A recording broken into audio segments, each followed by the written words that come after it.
Esta es la tarde en el continente americano.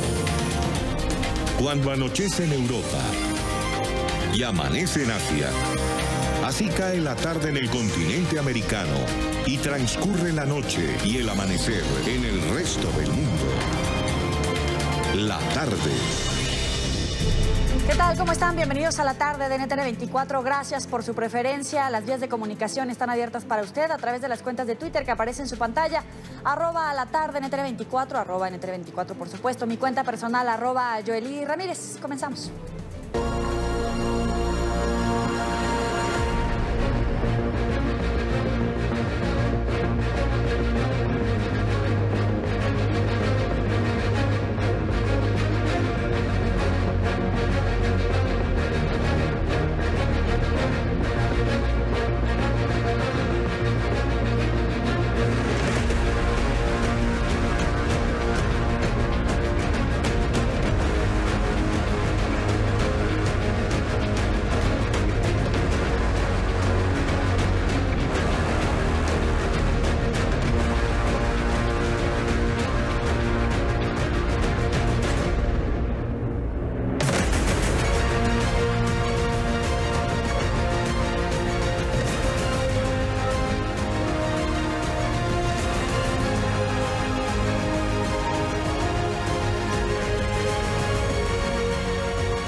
Comenzamos en México, específicamente al norte, en Sinaloa, donde 3 personas murieron y varias se encuentran desaparecidas por las intensas lluvias producto de la depresión tropical 19E.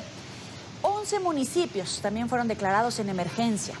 En la Ciudad de México se han habilitado centros de acopio para enviar víveres a los damnificados. Nuevamente los mexicanos responden con solidaridad.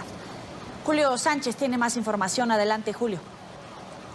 Hola, ¿qué tal? Muy buenas tardes. Los saludo con gusto desde la Ciudad de México. Nuevamente la fuerza de la naturaleza se ha hecho sentir al norte del país. Las fuertes lluvias han generado ya graves afectaciones en los estados, sobre todo del norte. Hablamos del estado de Sinaloa, el estado de Chihuahua. En este aspecto, pues aquí la representación de estas entidades federativas aquí en la Ciudad de México también ya ha habilitado centros de acopio para que la gente pueda venir hasta aquí y traer víveres para que sean enviados en las próximas horas para tratar de ayudar a todas las familias damnificadas. Como pueden ustedes observar, aquí está ya organizado, la gente empieza a llegar, los voluntarios empiezan a llegar y pues traen desde, por supuesto, el papel higiénico, hay incluso alimento para las mascotas, para los animalitos, pero pues hay desde aceite, todos los productos que son no perecederos, que son enlatados, que puedan servir para la gente que ahora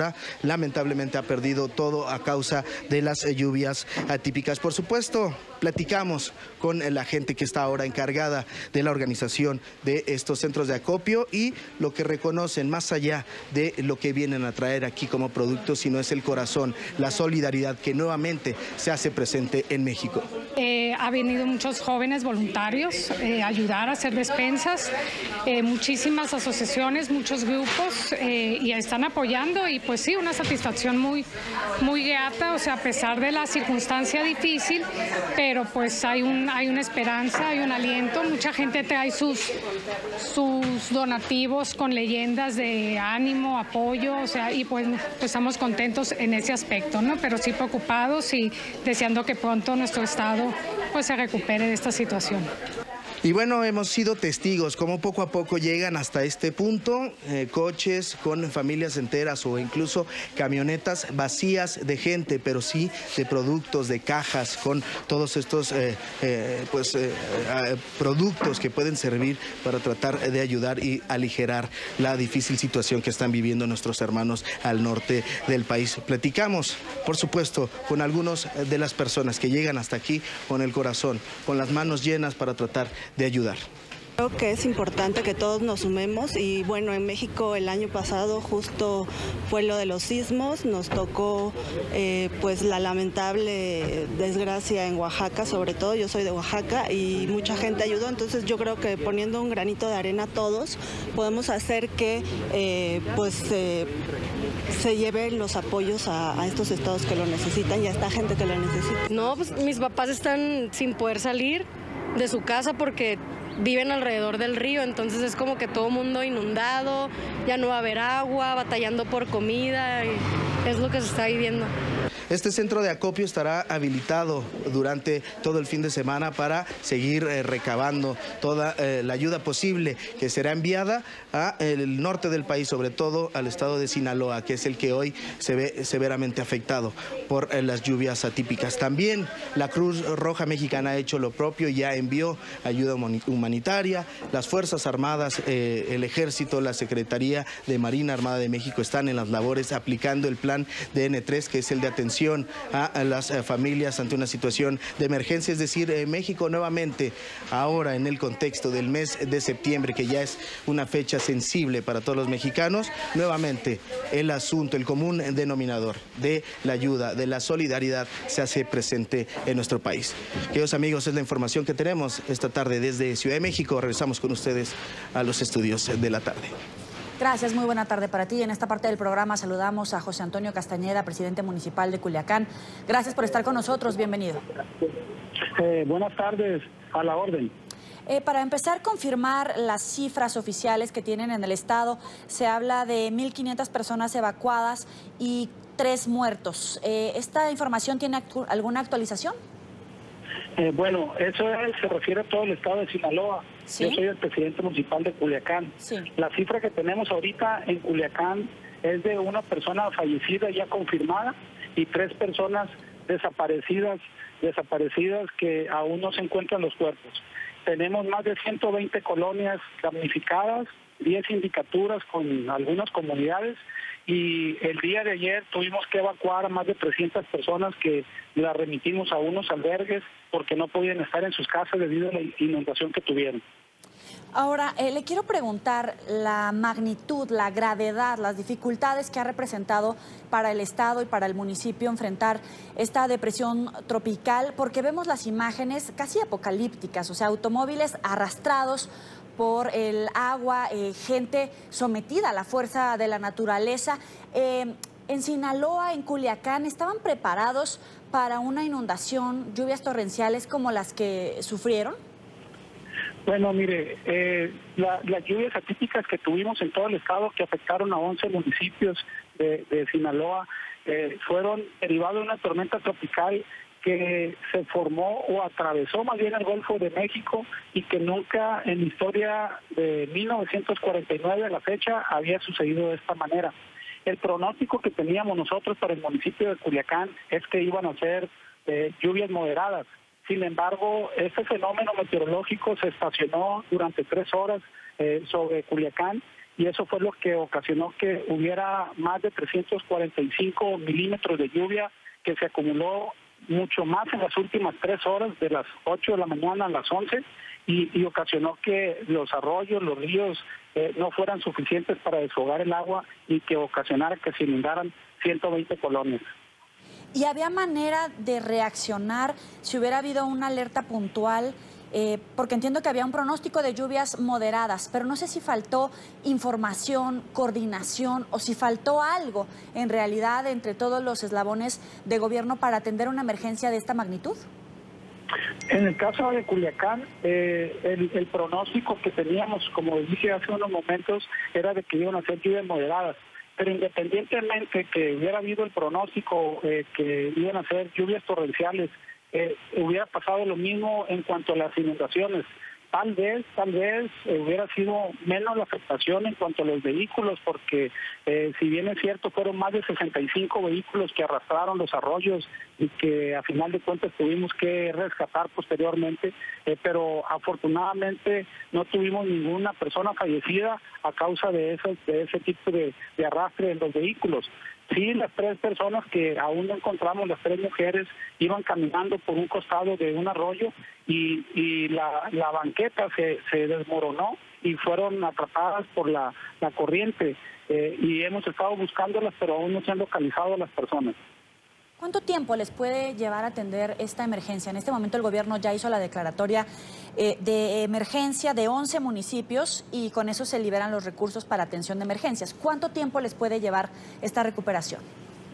Mire, el compromiso que hicieron las autoridades del gobierno federal es que a partir del día de mañana van a llegar los apoyos que van a mitigar un poco los daños en cuanto a despensas, en cuanto a agua, a colchonetas, a suministros primarios para la ciudadanía, pero en sí para reparar los daños en las viviendas, en los puentes que se cayeron, en los drenajes que también se colapsaron, sí nos va a llevar, pues yo creo que algunos meses para poder resolver esta situación.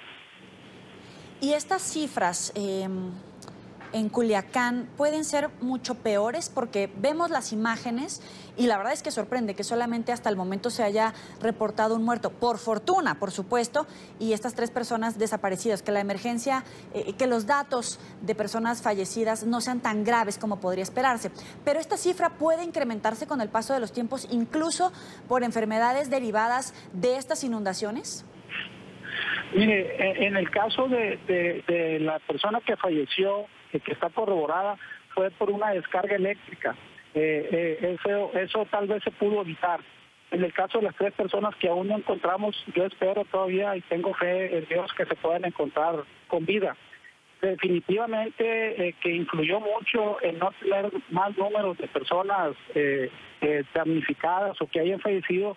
El apoyo que tuvimos del Ejército Mexicano, de la Policía Federal, de la Policía Estatal y la Municipal y de muchos voluntarios que estuvieron apoyando a la gente que veía que tenían algún problema. Hay muchos videos en las redes que se aprecia cómo están ayudando a la ciudadanía para que no tuviéramos más damnificados de que perdieran la vida. Yo creo que eso ayudó mucho. En cuanto a la recuperación ya para los daños, sí nos va a llevar un poco de tiempo. El gobernador Quirino Ordaz hizo la gestión directamente con el presidente Enrique Peña Nieto y con los titulares de Conagua y de Protección Civil, y ya a partir de mañana va a fluir el apoyo por parte de ellos. Yo creo que eso nos va a ayudar bastante para ir reparando los daños.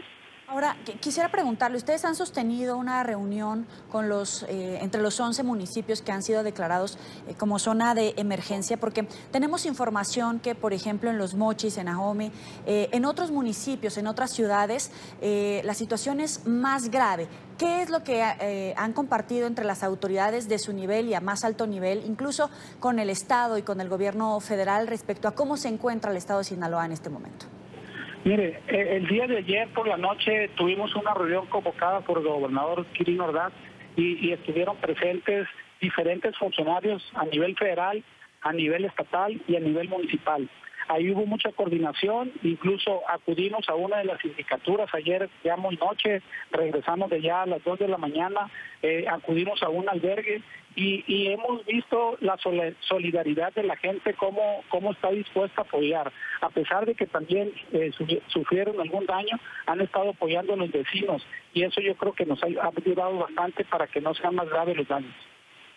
¿Qué es lo que necesitan para terminar con la entrevista? ¿Qué apoyo, qué insumos, qué es ese apoyo que requieren de la población que tiene incluso un centro de acopio ya en Ciudad de México? Mire, lo que más se está requiriendo ahorita a corto plazo pues vienen siendo despensas, colchonetas, colchones, agua, pañales, leche en polvo, porque ahorita precisamente estamos haciendo... Tenemos problemas con la llamada. Hay que recordar que en este momento las autoridades están haciendo un levantamiento de la situación, del registro puntual en todo el estado que fue afectado por esta tormenta tropical en Sinaloa. Hay que recordar también que otros estados mexicanos como Chihuahua y Sonora resultaron afectados por esta depresión tropical. Estábamos hablando con José Antonio Castañeda, presidente municipal de Culiacán, en Sinaloa. Vamos a avanzar con más información. Hace pocos minutos se confirmó que hay alerta amarilla en Chihuahua por las lluvias de la depresión tropical 19E. La situación más grave es en los límites con Sinaloa. Vamos a estar atentos a esta noticia. Por ahora revisemos la agenda informativa del día. Noticia Costa Rica, donde continúa la huelga contra la reforma fiscal. Tras 12 días de protestas y 2 días de negociaciones, el gobierno y los sindicatos no lograron un acuerdo. Sin embargo, el diálogo continúa. Los sindicatos consideran que la reforma tributaria que estudia el Congreso afectará en mayor medida a las clases media y baja y a los trabajadores públicos debido a los recortes salariales que la iniciativa incluye. Por otra parte, el gobierno afirma que 82% del dinero que pretende recaudar con la reforma serán procedentes de las personas con mayores ingresos. Noticia: el canciller de Colombia, Carlos Holmes Trujillo, quien termina en España su gira por Europa. Desde Madrid, el diplomático defendió la necesidad de crear un fondo común para enfrentar la crisis migratoria venezolana. Más temprano, nuestro periodista Marcelo Moncayo realizó el siguiente informe. Hola, ¿qué tal? Saludos para todos ustedes en la tarde, amigos televidentes. Este día, desde la capital española, el ministro de Asuntos de Exteriores de Colombia, Carlos Holmes Trujillo, aseguró que durante los días que ha permanecido en gira aquí en Europa, habló sobre la necesidad de crear un fondo común para poder enfrentar la crisis migratoria venezolana. Este viernes concluyó la gira europea que llevó a cabo el canciller colombiano Carlos Holmes Trujillo durante esta semana. Desde España, el ministro confirmó que en Bruselas, Ginebra y Madrid, el tema de la situación de Venezuela estuvo en su agenda. Trujillo habló con distintas autoridades europeas sobre la necesidad de constituir un fondo común para enfrentar la crisis migratoria venezolana que está afectando gravemente a los países de la región, principalmente a Colombia, que se está viendo desbordada ante la llegada de miles de venezolanos a su territorio. Es que la crisis migratoria proveniente de Venezuela, en el caso de nuestra región y en el caso particularmente de Colombia, es gigantesca. Las magnitudes están desbordando incluso las realidades de crisis migratorias similares en otras regiones del mundo. Por eso estamos actuando con sentido de urgencia. Por eso el llamado a la región, por eso el llamado a la comunidad internacional para que se constituya ese fondo multilateral de cooperación para efecto de fortalecer la capacidad de hacerle frente a esa crisis migratoria proveniente de Venezuela. Trujillo también se refirió al incremento de las plantaciones de coca en Colombia y al debate que se genera por el uso del glifosato. El canciller dejó en claro la decisión del gobierno, el presidente Iván Duque, de iniciar un proceso de erradicación. Hay un proceso de estudio muy serio en Colombia sobre esas materias, pero tenemos que enfrentar la realidad de que hay cerca de 200.000 hectáreas de cultivos ilícitos. Vamos a volver, como lo ha dicho el señor presidente Duque, a la erradicación forzosa, respetando los acuerdos de erradicación voluntaria y, por supuesto, tenemos que considerar aquellas prácticas que permitieron que en su momento el número de hectáreas cultivadas bajara de 160.000 a 40.000. Televidentes de la tarde, y este sábado el ministro colombiano viajará hacia Nueva York, en lo de Estados Unidos. Este es el informe para la tarde. Marcelo Moncayo, NTN 24, Madrid. Es noticia el nuevo remesón en la Iglesia Católica de Chile. El Papa Francisco aceptó la renuncia de otros 2 obispos involucrados en casos de abuso sexual. Se trata de Monseñor Carlos Pellegrín y Cristian Contreras. En Santiago de Chile saludamos a nuestro periodista Juan Pablo Monsalve con las primeras reacciones a esta noticia. Adelante, Juan Pablo. Hola, ¿qué tal, televidentes del programa La Tarde de NTN 24? Pues estas 2 renuncias aceptadas por el Papa Francisco se suman a otras 5 y ya son 7 los obispos chilenos que fueron removidos de sus cargos luego de que el máximo jerarca de la Iglesia Católica aceptara pues estas renuncias, todo en medio de los escándalos de abuso sexual al interior de la Iglesia Católica chilena. Nosotros tuvimos la posibilidad acá de hablar con el portavoz de la Conferencia Episcopal, Jaime Coiro, quien aseguró que esta decisión del Papa Francisco hace parte de un plan que el pontífice ya había anunciado anteriormente a través de una carta. Bueno, esta es una decisión del Papa que se inscribe en aquello que ya había anunciado en el mes de mayo, cuando convoca a los obispos chilenos y ellos le presentan su renuncia, ponen sus cargos a disposición y él anuncia una serie de medidas a corto y mediano plazo en el contexto de una carta que luego dirige al pueblo de Dios que peregrina en Chile y donde define un itinerario de cambios. Por su parte, las víctimas de abuso sexual al interior de la Iglesia Católica chilena reaccionaron a esta nueva decisión del Papa Francisco. Aseguran que es muy importante para ellos que se comience a hacer justicia en sus casos. Nos parece muy bien esta nueva renuncia, aceptación de esta nueva renuncia de 2 obispos, sobre todo del obispo Contreras, que en su diócesis de San Felipe, una de las diócesis que mayor cantidad de causas de abuso sexual infantil tenían. Por lo tanto, nos parece una muy buena decisión, al igual que la que dio a fines de la semana pasada con la expulsión de Christian Precht de la orden sacerdotal. Parte de la justicia que se tiene que hacer, parte del reconocimiento a las víctimas como víctimas y parte de la sanación de cada uno de nosotros. No es fácil para nada la situación que vive la Iglesia Católica chilena en medio de estos escándalos de abuso sexual. Incluso aquí desde la Conferencia Episcopal pues están expectantes por las decisiones que pueda continuar tomando el Papa Francisco en medio de esta difícil situación. Esta es la información que podemos entregarles a esta hora desde la Conferencia Episcopal acá en Santiago de Chile. Continúen ustedes con más en el programa La Tarde de NTN 24. Gracias, buena tarde también para ti. Para analizar este tema saludamos a José Andrés Murillo, es director ejecutivo de la Fundación para la Confianza. Gracias por estar con nosotros, bienvenido. Hola, muchas gracias por esta invitación, este contacto. Antes que hacer el análisis de la noticia, el impacto en la Iglesia Católica, quisiera preguntarle en términos personales, ¿qué significa para una víctima, para un denunciante, el hecho de que comiencen a darse estas renuncias y comiencen a darse estos procesos que tras décadas habían sido obstruidas incluso por la Iglesia Católica?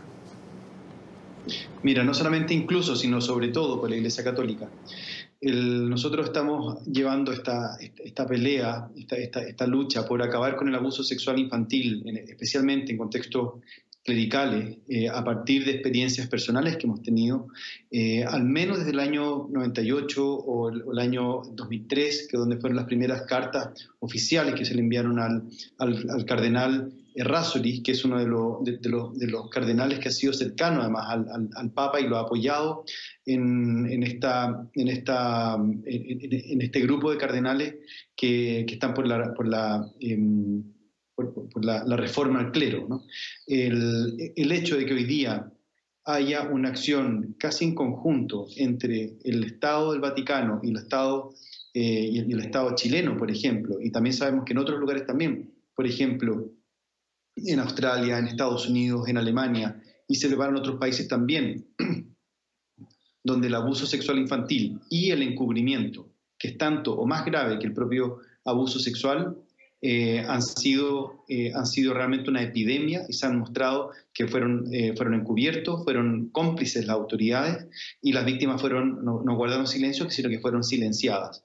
Y eso está acabando y la verdad es que personalmente me emociona porque esto significa que más adelante habrá mucho menos personas, niños, niñas, adolescentes que sean víctimas de abuso sexual infantil y si llegan a ser víctimas van a haber más posibilidades de hablar, de buscar justicia para ellos, para su vida, para su historia y también para que no se repitan.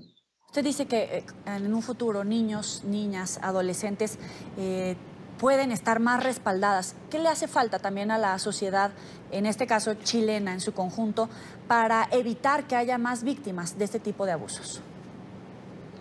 Creo que en primer lugar hay que tener claro que las víctimas no guardan silencio, sino que son silenciadas por el abuso sexual infantil, por el trauma, por los contextos abusivos, por las autoridades, por los poderes que buscan mantenerse en el poder y no son capaces a veces de abrirse de manera empática a las situaciones de victimización que han ocurrido porque prefieren resguardar la reputación de la institución, resguardar también el poder de los sacerdotes o los obispos más que la justicia. Y eso ha ido cambiando poco a poco, pero así como lo conversamos de manera personal también con el Papa Francisco, no se trata solamente de sacar a un par de obispos que son corruptos en Chile, y la corrupción en el caso de la Conferencia Episcopal chilena está absolutamente diseminada, ¿no?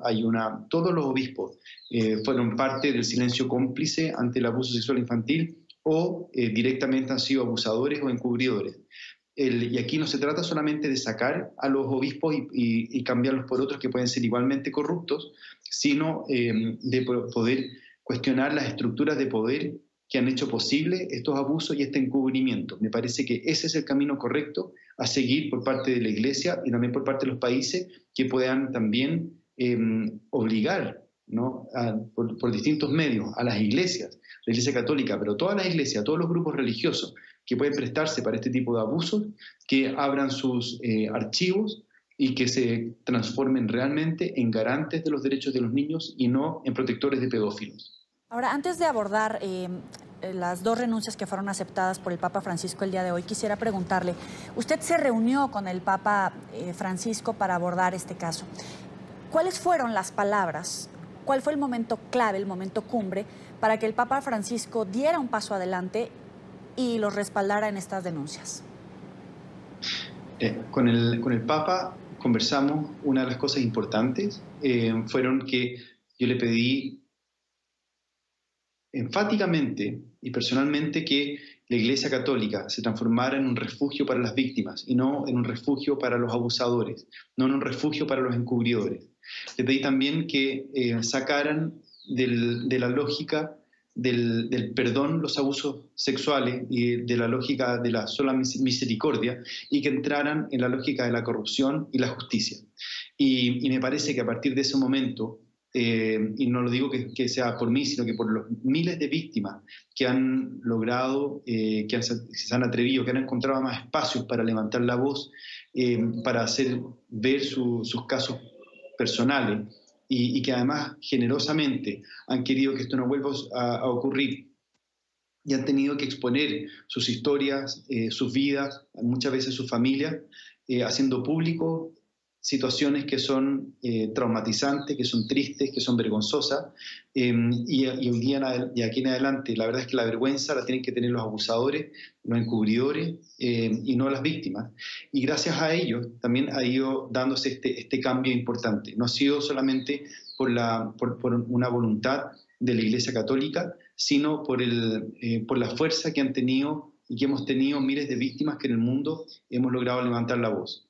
Y eso ha sido, me parece que lo más importante, que el Papa se abrió, gracias a la presión internacional, se abrió a conversar este tema y a hacerse cargo de este tema. En Chile, luego de sus palabras, que fueron durísimas, llamarnos a nosotros de decir calumnias en contra de un obispo que es claramente un encubridor, la prensa internacional fue muy dura con él y fue más empática con las víctimas que la propia Iglesia. Y a partir de eso hubo un cambio importante.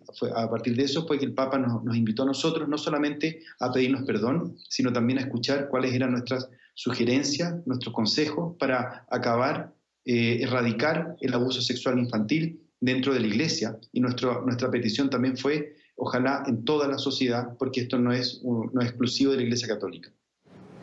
Ahora, ¿qué significa que haya aceptado la renuncia de estos dos casos particulares, de Carlos Pellegrini y de Cristian Contreras? Porque tienen casos abiertos, investigaciones abiertas por delitos sexuales, encubrimiento. Es la punta del iceberg de todos los casos de encubrimiento que van a salir a la luz, porque hasta ahora son 7 renuncias de 34 miembros. ¿Es la punta del iceberg? ¿Va a haber mucho más? Mira, la verdad es que nosotros no conocemos cuál es la agenda del Papa ante esto. Sí pensamos que debieran ser no solamente mucho más, sino todos, porque todos han formado una suerte de pacto de silencio ante los abusos sexuales infantiles cometidos por sacerdotes, ya sea por encubrimiento o como lo que hoy día...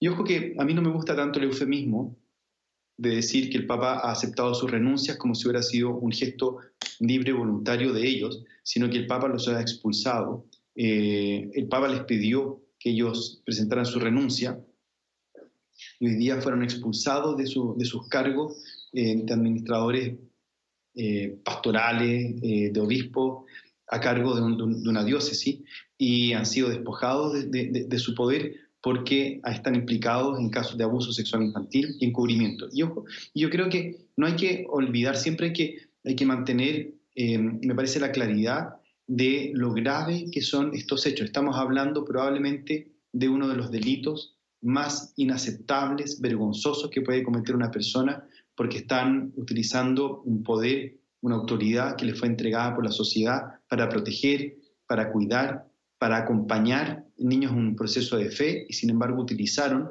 ese poder para imponer su sexualidad, su abuso y para imponer su poder finalmente. Y eso es inaceptable y no hay que olvidar. Yo creo que es importante recordar a cada momento la gravedad del crimen que han cometido. No es un problema ni siquiera de estafa o de robo de autos, estamos hablando de abuso sexual a menores de edad, abuso sexual a niños, a adolescentes que han confiado en ellos, que sus familias confiaron en ellos y se aprovecharon de esa situación y abusaron sexualmente, y otros que tenían el poder de detenerlo, como los obispos, aparte de haber abusado, encubrieron a otros. Y eso me parece que hay que recordarlo constantemente. Usted hablaba hace un momento de esa charla que sostuvo con el Papa Francisco y cómo no solamente hubo un cambio en el discurso, sino en la actitud del propio Papa. Les pidió perdón, pero el caso chileno está sentando un parteaguas, un antes y un después, en cómo está abordando la Iglesia Católica los abusos sexuales. ¿Este caso chileno podrá tener repercusiones en iglesias de otros países? ¿La actitud del Papa puede llegar a ese grado para someter a su propia Iglesia, en este caso católica, a las leyes en cualquier país de no abuso a menores?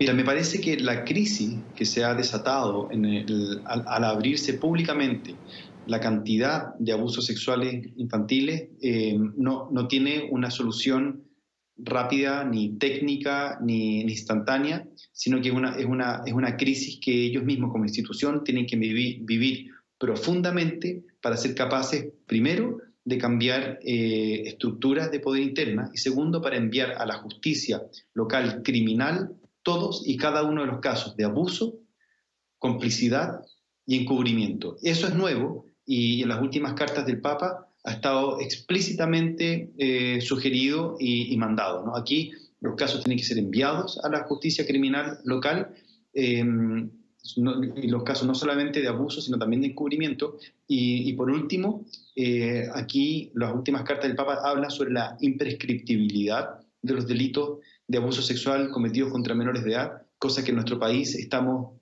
peleando de manera bastante fuerte para que pronto tengamos una ley que haga imprescriptibles por la cantidad de tiempo que pasa entre que una víctima ha sido abusada o abusado y que es capaz de hablar, donde pasan 10, 20, 30, 40, incluso 50 años que hemos visto nosotros, que no son capaces de hablar, no porque no quieran, sino que por la estructura traumática de su memoria que se ha instalado, el silenciamiento. Entonces aquí yo creo que la Iglesia, cuando se transforme en un actor relevante también en la lucha contra este abuso, ahí sí que vamos a poder hablar de un cambio cultural en la Iglesia Católica. Te agradezco, José Andrés Murillo, director ejecutivo de la Fundación para la Confianza, por estos momentos para la tarde de NTN 24. Muchas gracias a ustedes y un abrazo a las personas que están escuchando. Gracias por seguir con nosotros. Contundente respuesta del secretario general de la Organización de Estados Americanos al expresidente del gobierno español, José Luis Rodríguez Zapatero. En entrevista exclusiva con NTN 24, Luis Almagro aseguró que Zapatero tiene un problema muy grande de comprensión y le aconsejó textualmente que no fuera imbécil. Almagro respondía así a los cuestionamientos del político español, que calificó de insólito que alguien que dirige un organismo internacional desconozca las reglas básicas de la Carta de las Naciones Unidas.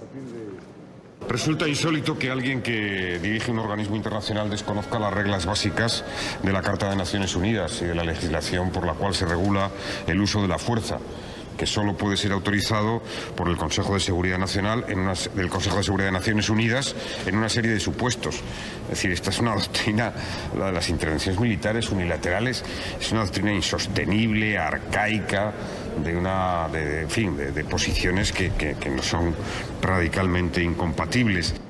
Luis Almagro conversó hoy con nuestro director periodístico en Estados Unidos, Gustavo Alegret, quien a esta hora tiene las declaraciones. Adelante, Gustavo, muy buena tarde. Saludos, muy buenas tardes. Explosivas esas declaraciones del secretario general de la OEA aquí en NTN 24. Unas declaraciones que muestran ese hartazgo, ese rechazo, ese hastío de este secretario general, que califica al gobierno de Nicolás Maduro de dictadura y a José Luis Rodríguez Zapatero de el ministro de Relaciones Exteriores de Maduro. Zapatero dice que usted parece que no conoce las reglas básicas de la Carta de Naciones Unidas. ¿Qué le responde?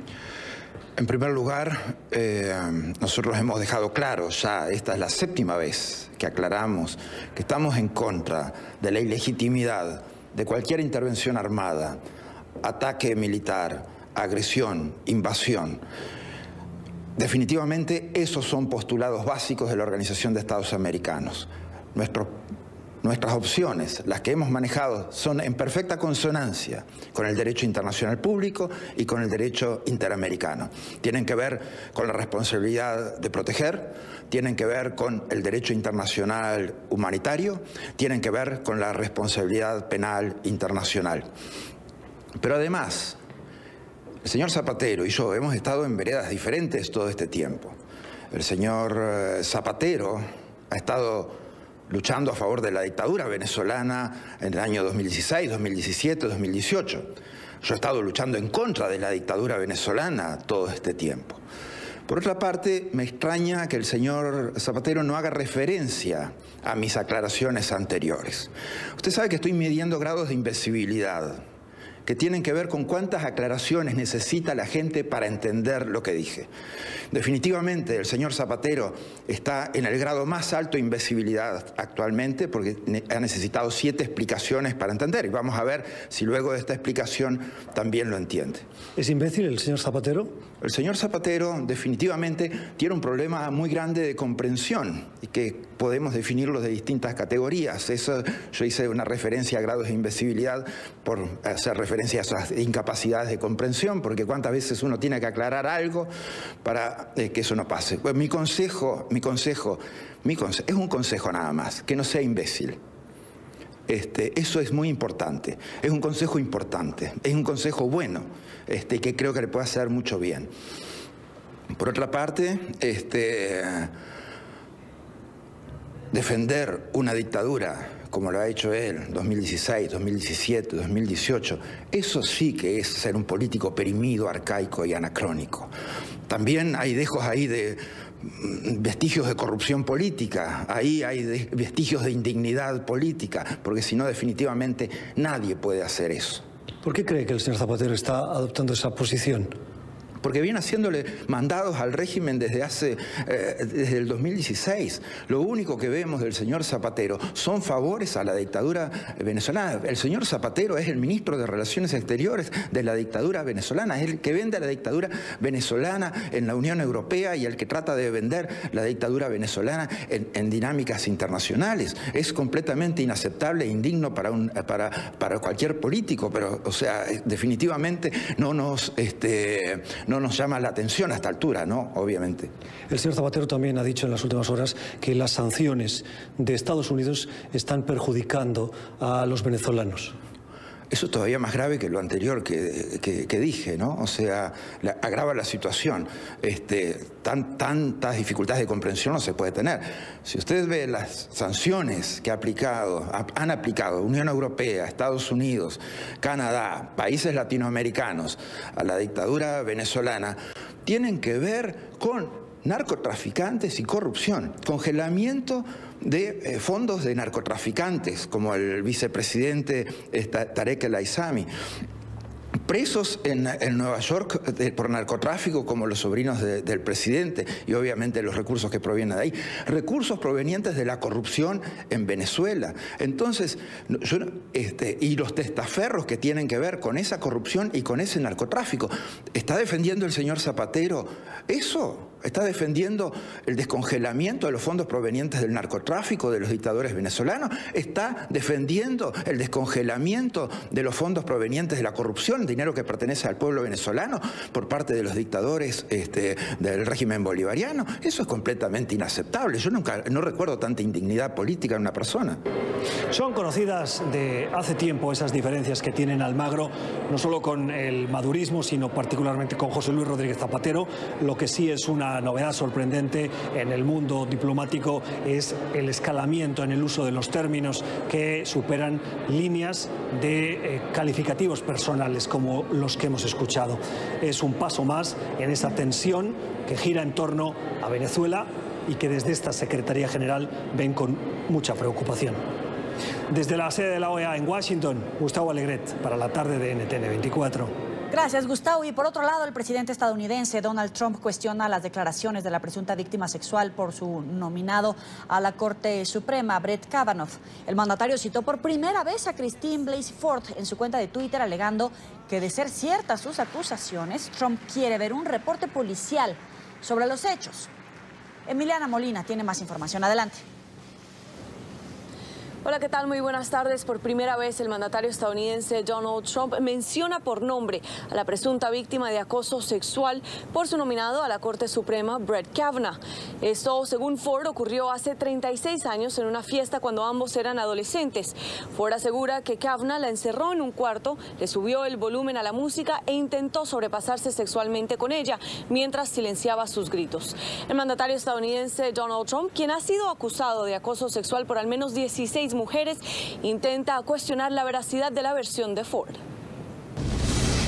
El juez Brett Kavanaugh es un buen hombre, con una reputación increíble, que está bajo asalto por políticos de izquierda radical que no quieren saber las respuestas, solo destruir y retrasar.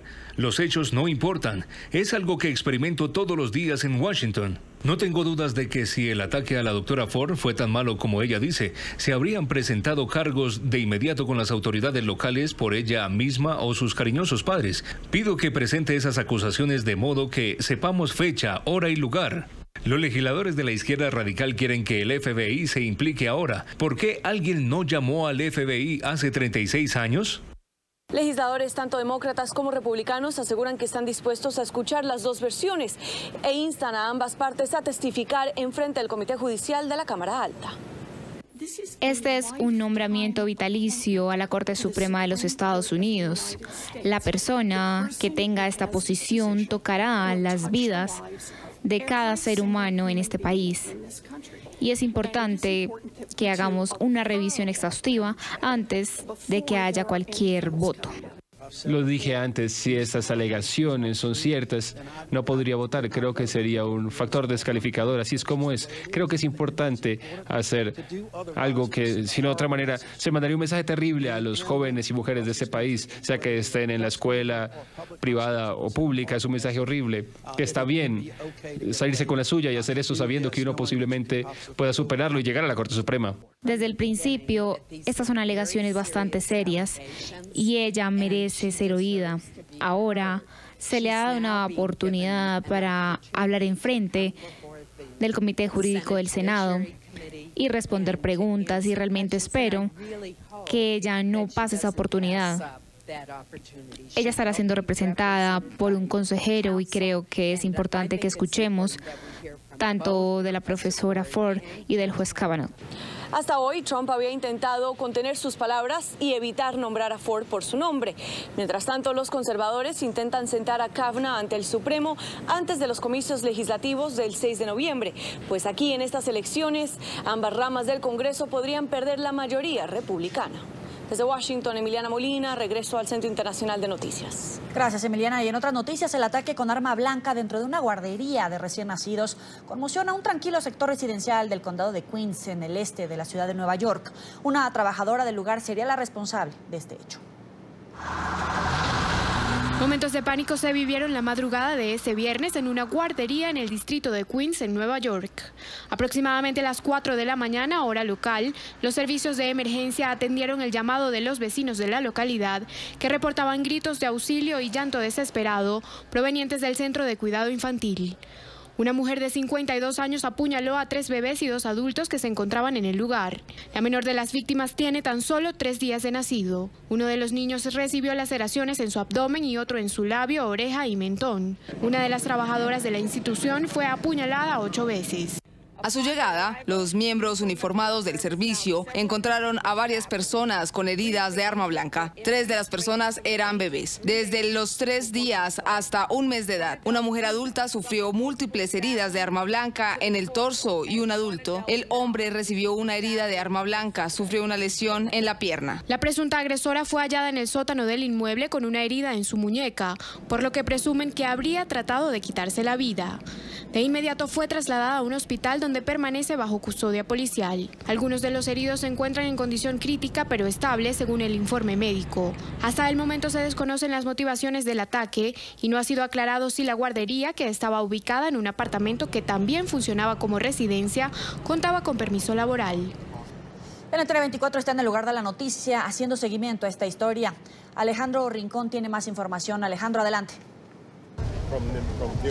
Hola a todos. Esta tarde de viernes me conecto con ustedes desde el condado de Queens, en particular desde el sector de Flushing, en uno de los extremos en el noreste de la ciudad de Nueva York, que en el transcurso de este viernes ha sido sacudida por este tremendo crimen. Una mujer con presuntos problemas mentales en la madrugada atacó con arma blanca a un grupo de bebés que se encontraban en el interior de la vivienda que ven ustedes detrás de mí, enfrente de esa móvil de la policía de la ciudad de Nueva York.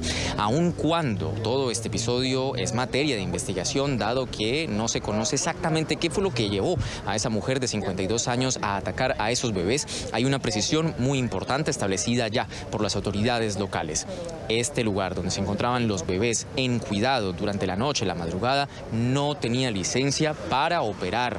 La irregularidad de este tipo de centros es justamente la que levanta ahora alerta, preocupación en las autoridades neoyorquinas.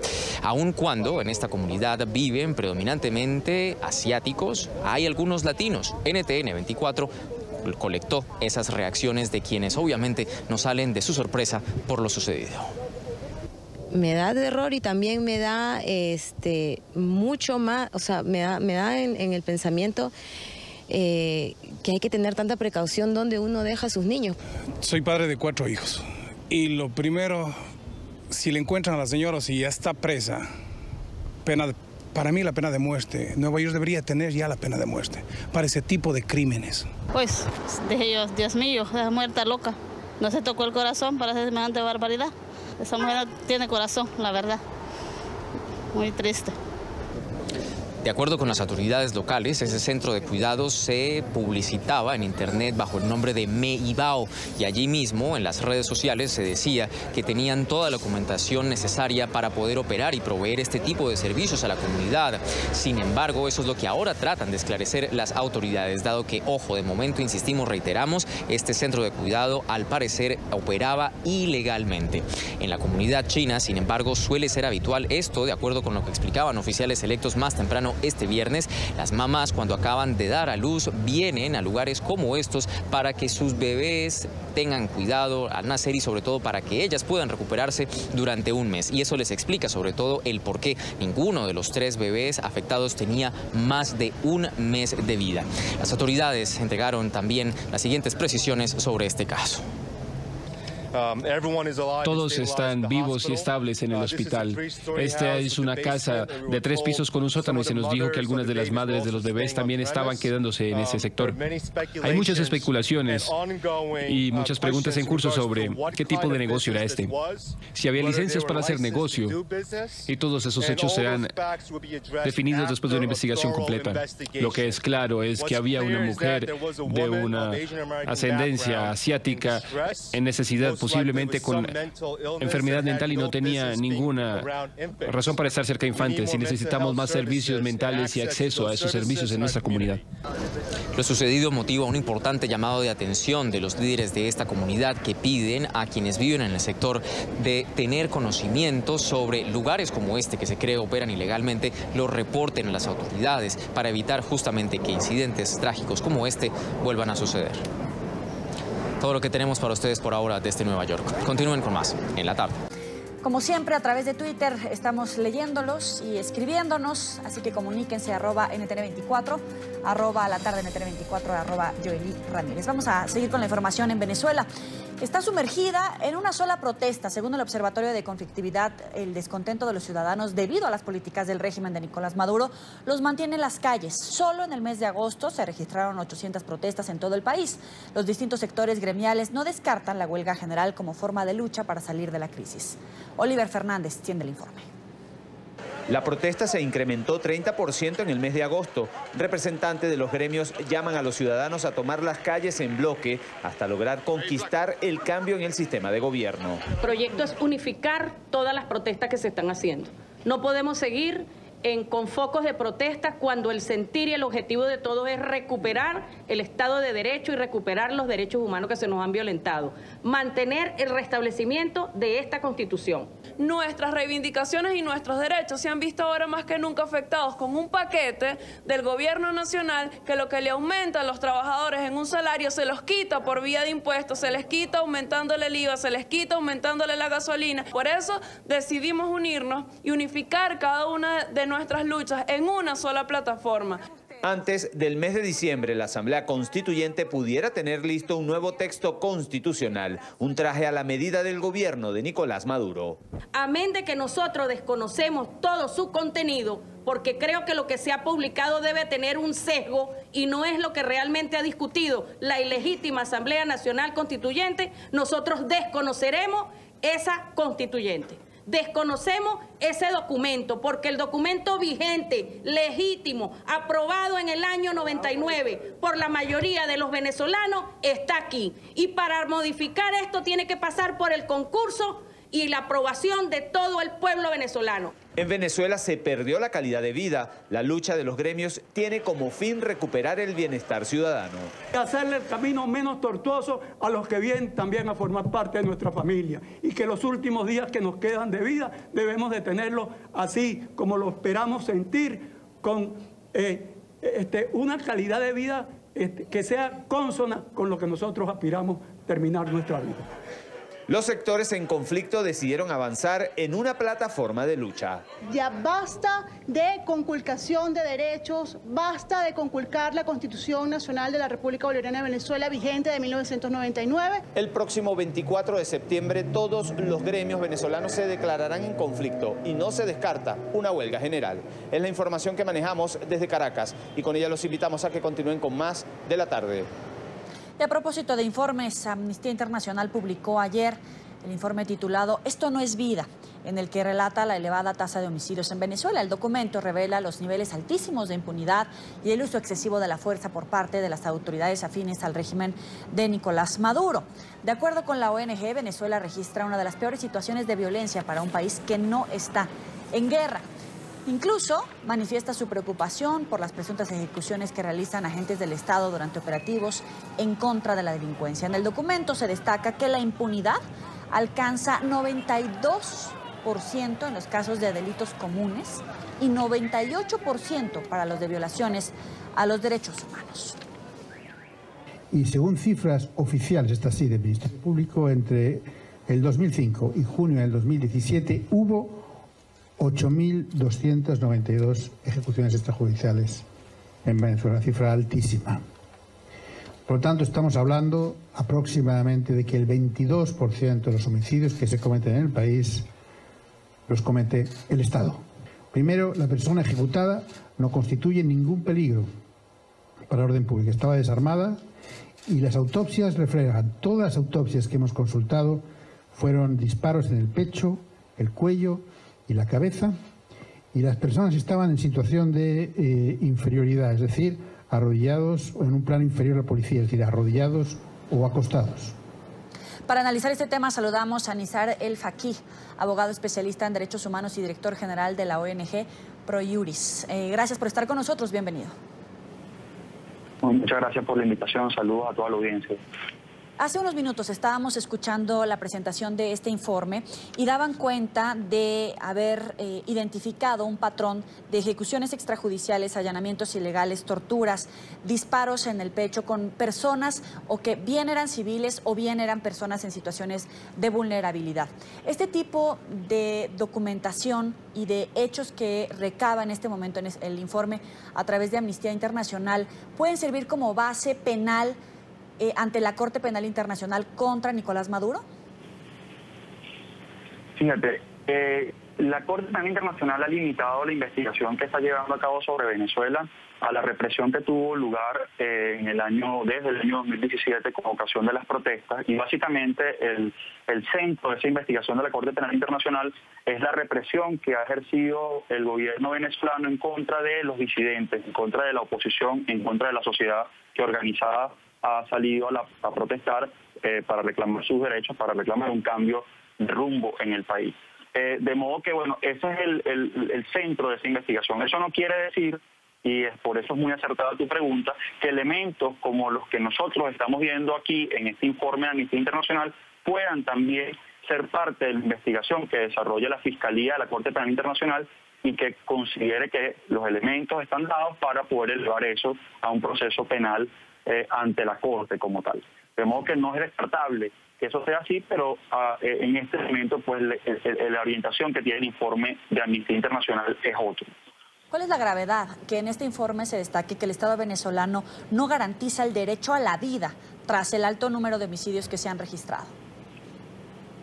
Mira, yo creo que refleja la situación desastrosa que vive Venezuela. Venezuela hoy es yo no diría una crisis humanitaria, yo lo llamaría un desastre humanitario complejo de unas magnitudes que no tienen precedentes en Venezuela, pero un desastre humanitario complejo que no tiene ninguna precedente en la región, en el continente. Esto que está pasando en Venezuela es una situación sin duda de dimensiones desconocidas para el hemisferio.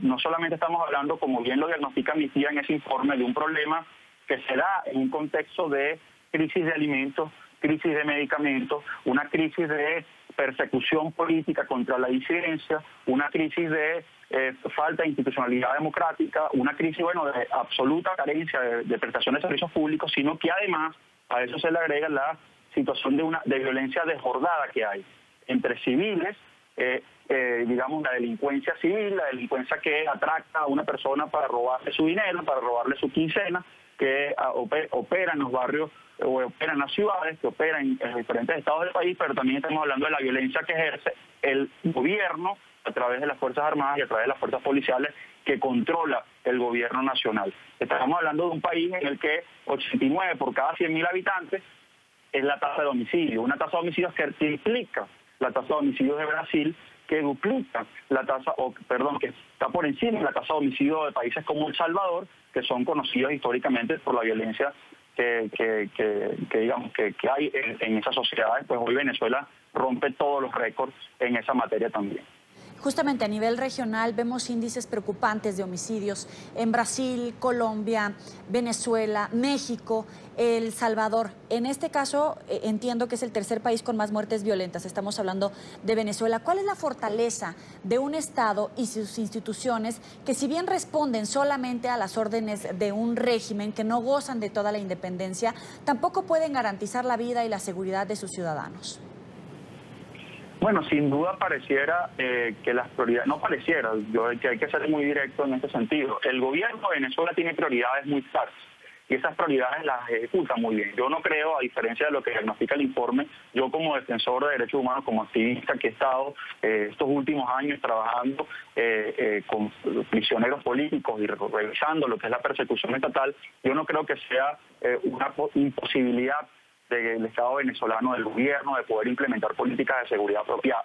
Yo más bien creo que el gobierno tiene unas prioridades muy claras y esas prioridades, en primer lugar, es controlar socialmente a la población, es ejercer la violencia para reprimir a un pueblo que hoy exige un cambio de gobierno, es ejercer la violencia institucional para callar las voces de los disidentes, para meter preso al diputado Juan Requesens, para torturar a los presos políticos y desarticular las organizaciones de la sociedad civil, para que no exista en Venezuela la posibilidad de exigir cambios democráticos y, por tanto, ha dejado de lado las funciones básicas que tiene un gobierno, que es gobernar, que es prestarle servicios a sus ciudadanos, que es estar al servicio del ciudadano venezolano. Pues y por eso ocurren cosas como estas, una violencia alarmante que además el Estado ha enfrentado con operativos policiales que vienen implementando, diferentes operativos que vienen implementando el año 2000, que han fracasado todos.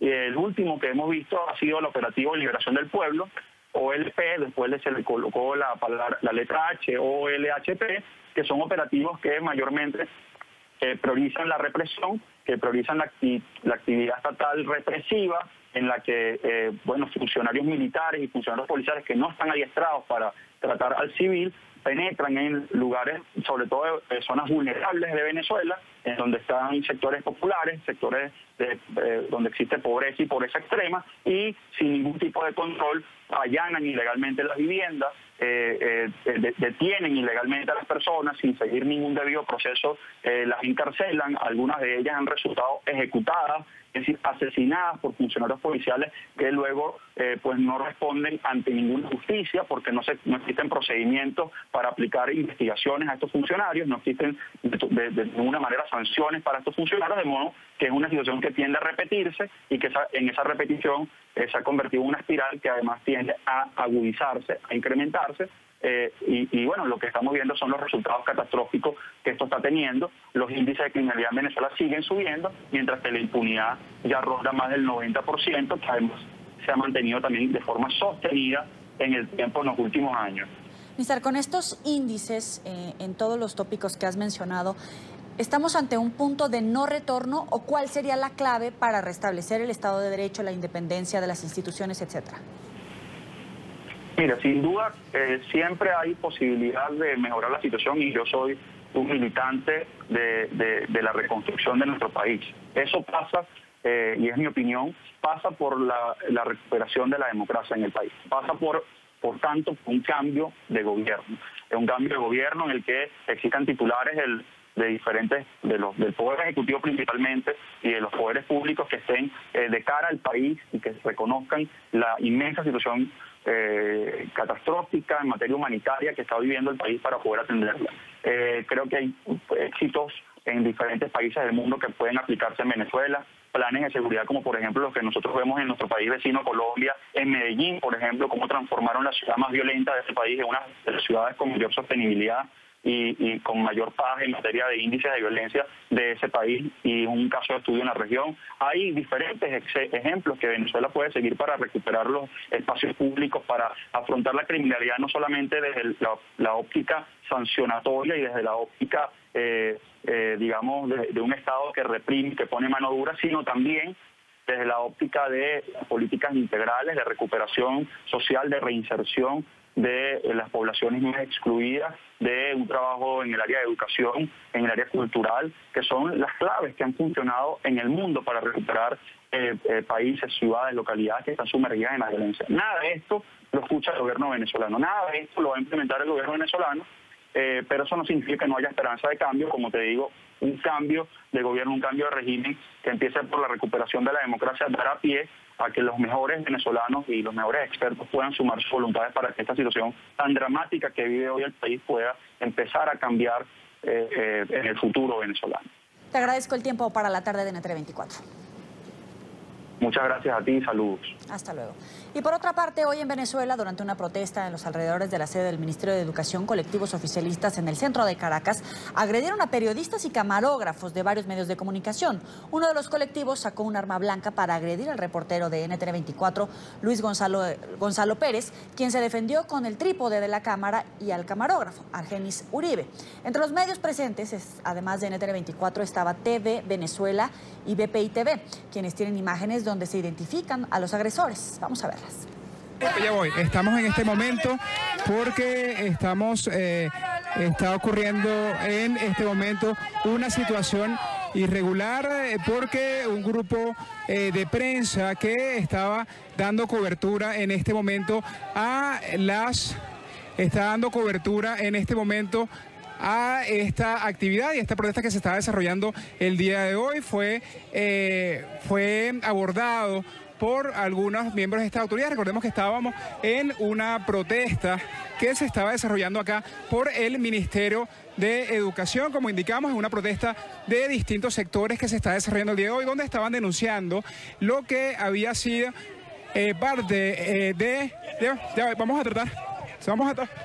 estamos tratando de salir debido a que han sacado un arma blanca el día de hoy. Es parte de lo que se está observando, como el día de hoy se estaba presentando una protesta en el sector salud, estaban exigiendo algún tipo de demandas. El periodista de NTN24 fue amenazado con un cuchillo, también nuestro camarógrafo también fue amenazado con un cuchillo por estar grabando, le fue sacado este cuchillo el día de hoy. Y este viernes comenzaron a colocar en las estaciones de servicio de Venezuela los nuevos equipos para el pago biométrico de la gasolina que arrancará el próximo lunes 24 de septiembre como periodo de prueba. Sin embargo, los usuarios que hicieron colas para surtir combustible desconocen a qué precio deberán pagar este servicio y muchos de ellos aseguran no estar de acuerdo con este sistema. Luis Laya tiene el informe. El presidente Nicolás Maduro anunció que el próximo lunes entrará en funcionamiento el pago biométrico y con carnet de la patria de la gasolina a un precio internacional fluctuante en todo el país. En todas las estaciones de gasolina del país entra en periodo de prueba el nuevo sistema de carnet de la patria y de biopago que va a funcionar a partir de ahora. Sin embargo, de forma sorpresiva, este viernes ya se podía encontrar en algunas estaciones de servicio de Venezuela los equipos que se utilizarán para realizar este pago. En Caracas, algunas de ellas lo tenían y aunque no están 100% operativos, le explicaban a las personas cómo trabajará el sistema. El equipo, parecido a un punto de venta, lee el código QR del carnet de la patria, recibe pagos con tarjeta de débito y crédito y también tiene un lector de huella digital. O sea, te piden el número de cédula, ¿verdad? Colocas tu número de cédula, la que te piden. Luego, cuántos litros, o sea, cuánta cantidad de litros lleva tu vehículo. Tú pones cuántos litros, ¿verdad? Luego, qué tipo de gasolina, si es 95 o 91. Tú eliges cuál. Luego le das continuar, ¿verdad? Aquí te va a aparecer cuál es el precio de la gasolina, ¿verdad? Y ahí tú puedes pagar punto, o sea, crédito o efectivo. En cambio, si tienes el carnet de la patria, te van a escanear el carnet. Okay. Te escanean el carnet y ya salen los datos, porque ya en la página patria tú registraste el vehículo. Tras ver en funcionamiento este nuevo sistema, muchas personas aseguran no estar de acuerdo, bien sea porque no tienen carnet de la patria o porque estiman que será imposible económicamente pagar la gasolina en un país que vive una grave crisis económica. Yo no la registré, yo voy a echar gasolina normal, con el precio normal, espero que se pueda. Por supuesto que no, la verdad que es algo más de burocracia, pues, lo que se está presentando con eso. Entonces, de verdad que no debería. Lo único que en verdad se quisiera es que esto se acomodara y, bueno, que todo vuelva como que dice a la normalidad hoy. Porque de verdad que ya esto no lo aguanta nadie, ¿vale? También hay quienes consideran que la falta de servicios públicos como electricidad y telefonía móvil en Venezuela podrían colapsar este sistema y dejar sin suministro de combustible a los usuarios. Bueno, no lo sé, porque yo creo que las colas van a ser bastante largas por el tema del punto. Sabes que aquí las plataformas funcionan una vez, otras veces no. De repente va a ser complicado echar gasolina. A pesar de que este viernes ya estaban dispuestos los equipos para el biopago del combustible en algunas estaciones de servicio del país y se le explicaba a los usuarios cómo funcionará este sistema, hay mucha incertidumbre, pues nadie sabe a qué precio deberá pagar la gasolina. El presidente Nicolás Maduro indicó el jueves que en los próximos días hará el anuncio de a cuánto equivaldrá el precio internacional fluctuante del combustible. Desde Caracas, Venezuela, para la tarde de NTN 24, Luis Alejandro Laya. Seguimos en Venezuela porque los dos bomberos que publicaron un video llamando Maduro a un burro podrían enfrentar una pena de hasta 20 años de cárcel, según la ley constitucional contra el odio aprobada en 2017 por la Asamblea Constituyente. Hoy Venezuela se solidariza con Ricardo Prieto y Carlos Barón y piden su libertad. En esta parte del programa saludamos al abogado Fernando Cermeño, especialista en Derecho Penal y coordinador del Foro Penal en Mérida. Gracias por estar con nosotros, abogado. De nada, mucho gusto. Saludos de Venezuela. Le quiero preguntar puntualmente si estos hechos, este video, constituye per se un acto ilegal que puede castigarse con cárcel. Mire, estos delitos de instigación al odio agravado, previsto en la inconstitucional ley del odio, sancionada en Venezuela por un organismo incompetente para poder hacerlo, no es un delito previsto en la legislación penal venezolana. No existe un solo tipo penal en la legislación penal de nuestro país en donde se sancione la sátira, ni una broma, ni una parodia. Por el contrario, en nuestro país siempre hubo en el pasado una gran tolerancia con respecto a la sátira y a la crítica al gobierno a través de bromas y de chistes. Entonces, hoy por hoy, ¿qué pueden hacer estas dos personas? Porque claro, un tema es la figura de la instigación al odio a través de la Asamblea Constituyente. ¿Y cómo se pueden defender en este momento frente a una acusación de este tipo que de verdad los puede poner tras las rejas? Mire, los dos bomberos, que son dos nuevos presos políticos que hay en Venezuela, son personas que en este momento se hallan tras las rejas, están presos por motivos de carácter político, es decir, sencillamente por haber presuntamente publicado un video en donde se hace una parodia con un burro criticando al gobierno. Lo que pueden hacer es apelar y argumentar la violación del principio de legalidad en Venezuela. La violación del principio de legalidad porque ese hecho no es constitutivo de delito alguno, pero en segundo lugar porque se les está aplicando una ley que es inconstitucional y es ilegal en cuanto a su origen, de tal manera que estas son las dos argumentaciones fundamentales. Ahora, supongo que el tema ha cobrado semejante importancia como un mensaje del gobierno para que nadie más lo haga. Pero yo le pregunto, estas bromas, esta sátira, la parodia, el hecho de que el gobierno esté interrumpiendo y esté amedrentando con cárcel ante este tipo de manifestaciones puede llevar también a un caso excesivo de censura. ¿Cómo puede responder la ciudadanía ante estos hechos? Mire, es evidente, y en el país todos los venezolanos lo sabemos, que el propósito de imputar a una persona por el hecho de hacer una broma a través de un video tiene la finalidad que persigue la inconstitucional ley del odio que prevé delitos de odio de distintas naturalezas en esa ley. Tiene el propósito de aterrorizar a los ciudadanos para que no protesten, lo cual, por cierto, no ha logrado un efecto como lo aspira el gobierno, en tanto que prácticamente todos los días en Venezuela existen protestas de los ciudadanos por los distintos problemas que nos aquejan en el país, y sobre todo por la deficiencia de los servicios públicos y por la crisis humanitaria que estamos viviendo en Venezuela. Lo que pasa es que no se refleja en los medios de comunicación debido a que todos los días se están sucediendo. ¿Cómo se pueden defender los ciudadanos? No hay otra alternativa que argumentar desde acudiendo a los mismos tribunales cuando las personas son detenidas arbitrariamente, y lo hacemos los abogados, fundamentalmente los que trabajamos en el foro penal en Venezuela, es concurrir a estas audiencias y argumentar la ilegalidad, la inconstitucionalidad de estas imputaciones que se realizan en estas audiencias, apelar e inclusive acudir a los organismos internacionales, como ya lo hemos hecho, denunciando hechos, digamos, tan inclusive que violentan el más básico sentido común, porque si hay algo que pueda, que la instigación del odio no tiene ningún sentido con una parodia, con un burro. Lo que puede provocar esta parodia es risa, no odio. Entonces, lo que hacemos los venezolanos no es otra cosa que argumentar con la razón, con el sentido común y con la Constitución y la ley venezolana, aunque en algunos casos no se respeten los mismos. Claro.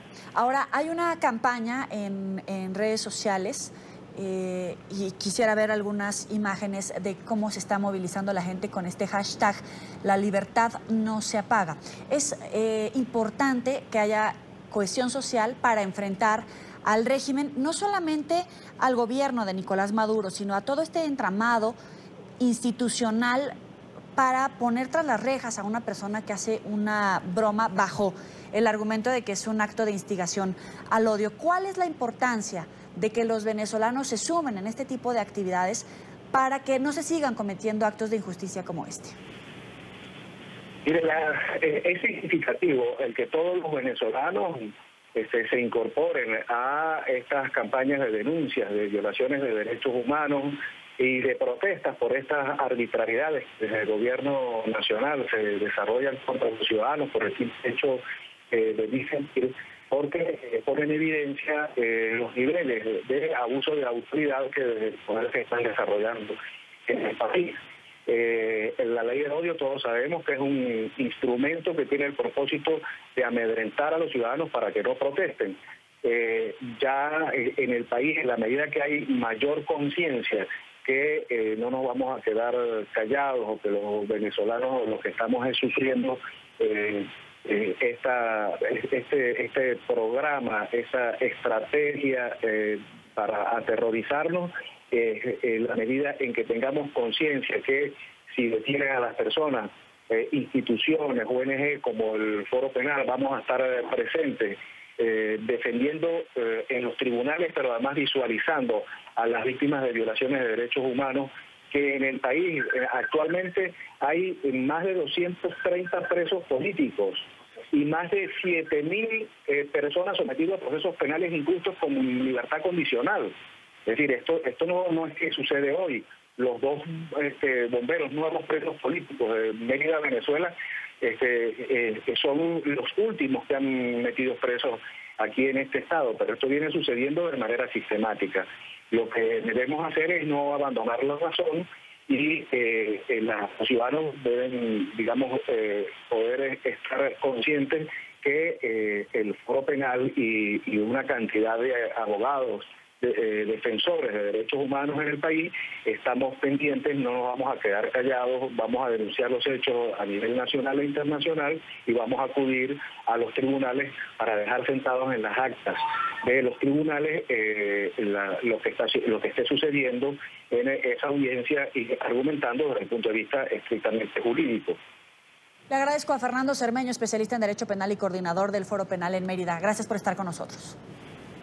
A la orden. Un gran saludo. Hasta luego. Mientras tanto, Nicolás Maduro anunció que pedirá $500 millones a la ONU para repatriar a los migrantes venezolanos que así se lo han solicitado.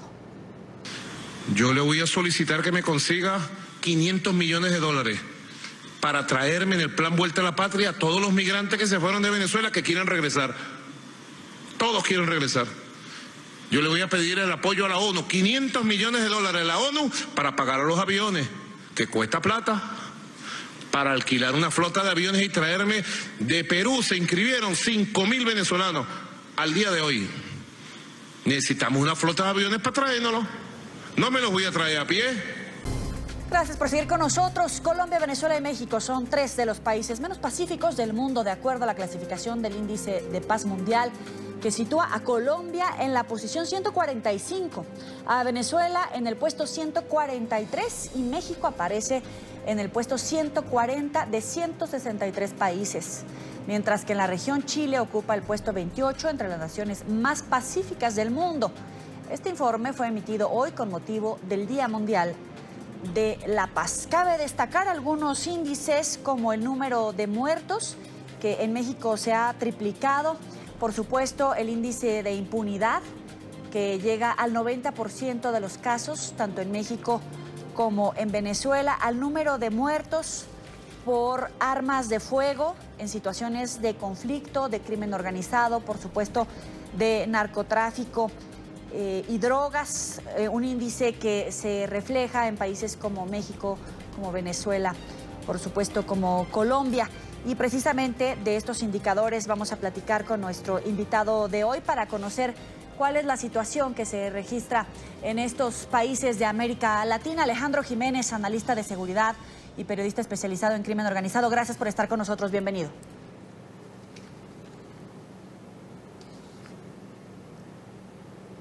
Alejandro, ¿me escuchas? Le vamos a preguntar a Alejandro cuál es la situación que se repite en estos países, porque en América Latina se registran el 8% de estos delitos a nivel global. se registra 33% de las muertes violentas por armas de fuego de todo el mundo, solamente en América Latina.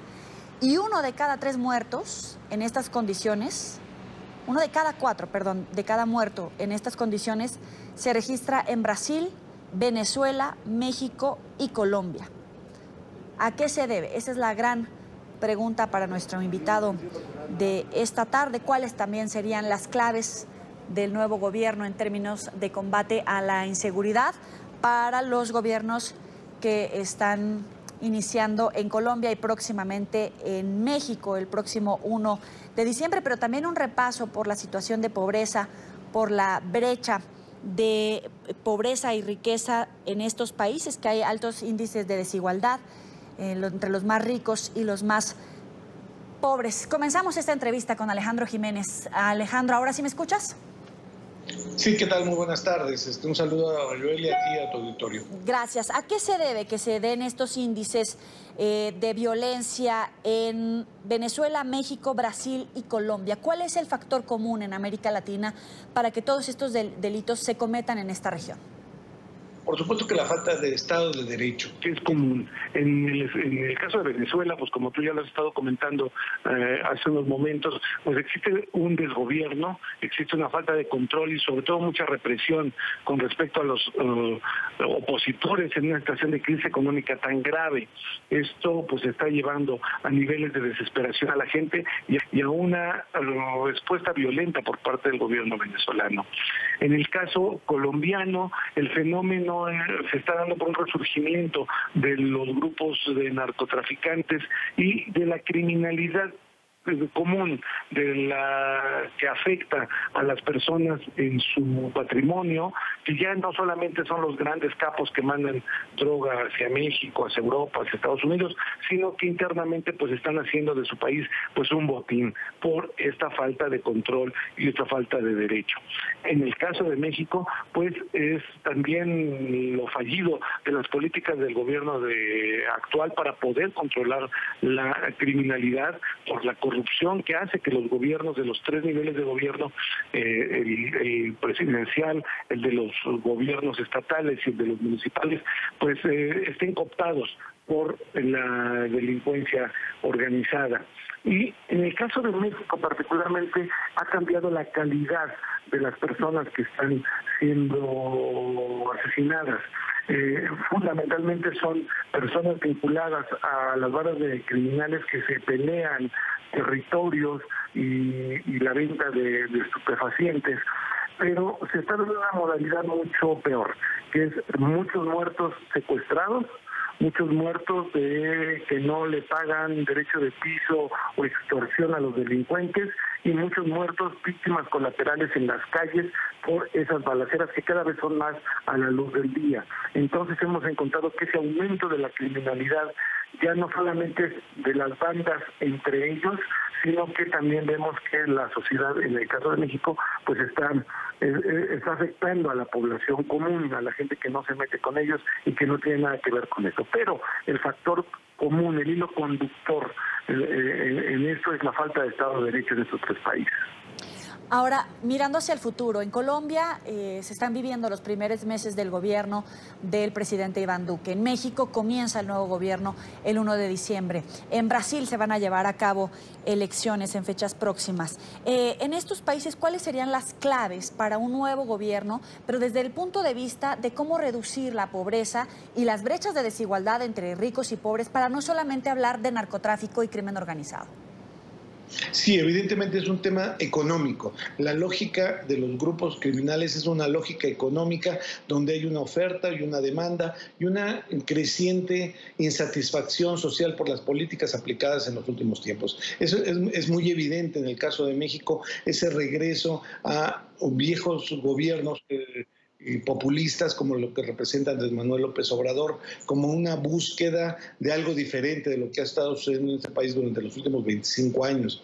En el caso de Colombia no es tan claro esa búsqueda, buscan la paz, buscan la tranquilidad económica, pero con ciertos matices muy diferentes a lo que pasa en México. Brasil, yo tengo mis dudas respecto a que el Estado de Derecho vaya a prevalecer. No se ha visto que ninguno de los contendientes y el futuro no pinta bien para esos dos naciones. Creo que Colombia y México tienen la oportunidad de probar nuevos gobiernos y de aplicar de manera diferente las políticas económicas que hagan que la gente salga del ciclo criminal. Y por el caso de lo que es Venezuela y Brasil, tengo muchas dudas de que avancen en ese sentido. Alejandro, pero ya que puntualizas el caso de Colombia y México, ¿cómo mediar el combate al crimen organizado y al narcotráfico cuando hay visiones totalmente opuestas? En Colombia está el debate de la dosis mínima y en México no solamente están hablando de legalizar la marihuana, sino todas las drogas con el presidente López Obrador. No todas las drogas, se han hecho matices, evidentemente el crack, la heroína, estas metanfetaminas sintéticas y todo eso por supuesto que no estaría contemplado, no está integrado en ese programa de Andrés Manuel López Obrador, o cuando menos así lo ha dicho su futura secretaria de Gobernación, Olga Sánchez Cordero. Por supuesto que este ataque multinacional, esa búsqueda vía la legalización, son justamente las vías alternativas, lo que no se ha hecho, porque aumentar el número de efectivos, aumentar los policías, descabezar a las bandas de los narcotraficantes no ha dado resultado. Son estas vías un poco desesperadas, un poco alternativas, un poco heterodoxas, las que se están intentando para buscar, no de que se vuelva la normalidad consumir drogas y entonces ya nos evitamos pleitos en la calle de las bandas, sino de que se matice la forma de conducirse de los delincuentes y sobre todo de los consumidores. No criminalizar al consumidor, sí al productor y al que vende, como una salida alterna o una salida diferente a lo que se ha aprobado hasta ahora. Creo que son, tanto en el caso de Colombia como en el caso de México, salidas alternativas un tanto desesperadas, pero a las que yo creo que como analistas académicos y periodistas tenemos que otorgarles el beneficio de la duda. Es Alejandro Jiménez, analista de seguridad y periodista especializado en crimen organizado. Gracias por estar con nosotros. Un saludo, buenas tardes a todos. Buenas tardes.